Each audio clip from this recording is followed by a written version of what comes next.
It was kind of a miserable day, kind of rainy and everything. I was waiting for him to come.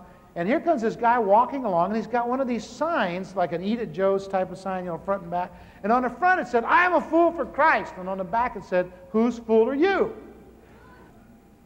And I resolved in my heart at that moment that from that point out, I was going to do the foolish thing in the eyes of the world. I didn't know it was going to be the foolish thing in the eyes of the church too. But I determined that night that if Christ was worth coming to at all, he was worth coming all the way with.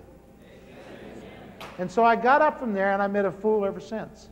And I go home, I go to bed, I wake up the next morning, the phone's ringing, I go to the phone, and here's a new family in the church, and the guy's on the phone, he says, "Listen, I got a new job.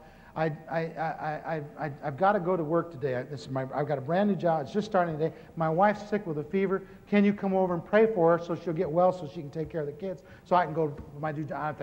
I put my hand on, "You really got me into it this time." Look what, this guy believes this stuff. He's going to lose his job. I'll be right there. In my best professional tone, hang up. I get in the car, and all the way over there, I'm talking to God. I'm saying, this, it's still not right. You know, this is not right. It's wrong. It's wrong. It's not right. It's a mess. So I get there, and I knock at the door, and a guy comes to the door, leads me in the house, and I thought she would be out in the living room in her house. He takes me right straight back into their bedroom. I mean, this woman was sick. No woman would let you see her looking like that. I mean, this woman was sick. You know, sick. Sick. I mean, she was sick. And I looked at her and I thought, oh, she's sick. Not good. Not good, you know. This is not good. This is not going to make me look good. This woman is sick, you know. She had a high fever. Her face was all flushed, you know. And I walked over and I mumbled some terrible, I don't know what I said. And I turned around and I began explaining to the guy why people don't always get well when you pray for them. I did. I began explaining to him why they don't always get well when you pray for them. And he's looking at me, but he's a little bit taller than I am, and he's looking over my shoulder, and he's grinning. And I suddenly realized he's not looking at me, he's looking over my shoulder. And I turn around, and there's his wife. She's up. She's got her house coat on. She's already brushed her hair, and she's making the bed.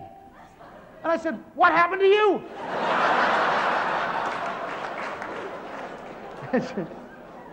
And she says, "I'm well. You healed me."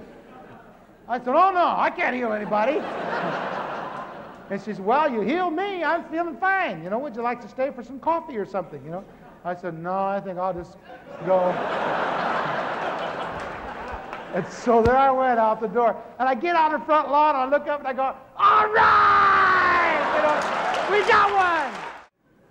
Oh, I got in the car, and I'm driving along, and I had a vision. It was the first one I'd ever had. And, I mean, really clear, graphic. And I'm driving along, and it's a beautiful morning. And, well, of course, it would be. And I'm driving along, and all of a sudden, over the landscape is what looks like a cloud bank. And it's going all the way across the sky. And I look at it, and I realize it's not a cloud bank, it's a honeycomb. You ever seen a honeycomb when it comes? Yeah. All right, it's dripping. And below the cloud bank, the honeycomb, are people. And they're in all kinds of different postures. Some of them are very reverent. They're weeping. They've got their hands out, and they're catching this honey. And some of them are sharing it with their friends, and other people are coming and dipping their finger in other people's honey. And other people are really irritated.